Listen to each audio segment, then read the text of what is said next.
York. And we're here together with Anders Wahlstedt, the gallerist here at this fantastic gallery in the middle of Meatpacking District. If you were to give an advice to a person that wants to become a collector of art, what would you say? Try and find something that appeals to you, something that speaks to you, something that means to you in terms of a fine art object.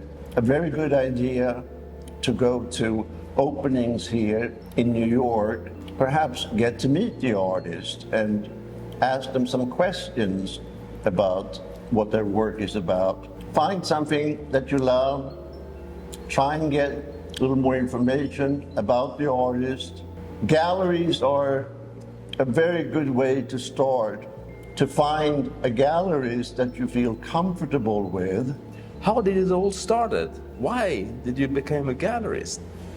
I got interested in art, modern and contemporary art, in the early 90s when I moved to New York.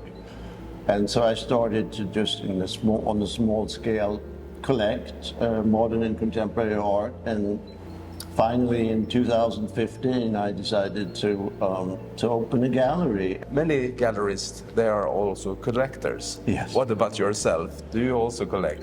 Yes, I do. It's a wonderful thing to do. I love it. I don't collect as much anymore. I started off with a quantity of buying lots of different artists without necessarily going into the depth. These days, I'm more interested in fewer artists and try and find some of their better works. This very special building that we are in now, with lots of galleries and studios and things like that. Tell me the concept about this. It's actually called the Raymond Naftali building. He bought this building in the 1950s, making of clothing, and upon his passing, his widow, she decided that she wanted to make this into an art building. The artists, how do you get in contact with them? Back in the 1980s, I was introduced to Frank Stella. 40 years or 35 years forward, I was opening a gallery, and I asked the artist whether there was any chance of working with him. He directed me to his two sons who owned his print collection. I have consequently worked now for 8 years with his sons. The other story is a female artist by the name of Joan Snyder.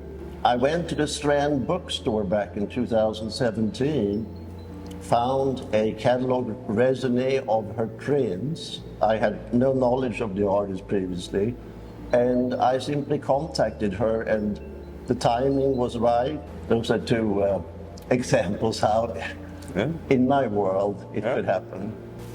Your buyers of the art, the collectors, how do you get in touch with them?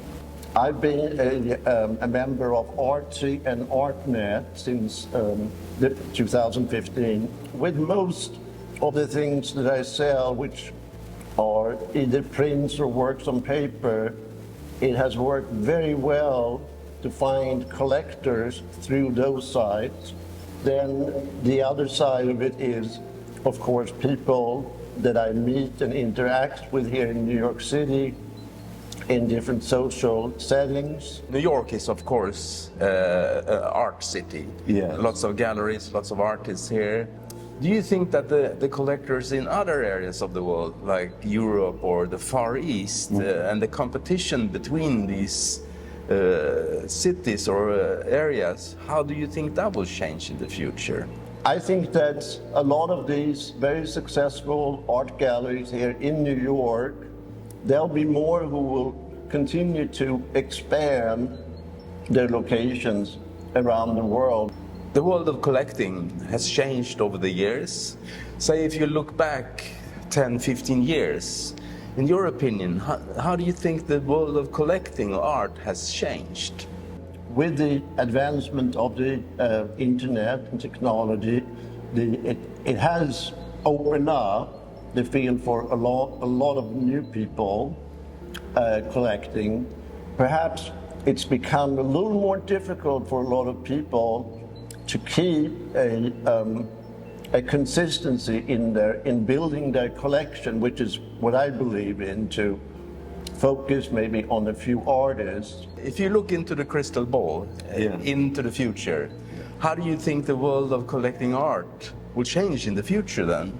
I have to say, unfortunately, the way we're going, people are purchasing more and more art online without physically seeing it.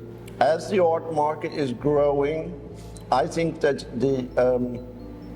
there will perhaps be even more speculation going on within the art market than we even see today. Galleries are a very important part of the world of collecting. Yes. How do you think galleries will change in the future? A lot of galleries, I think, are scaling down their operations. So I think that going forward, the traditional gallery model is not going to be quite the same.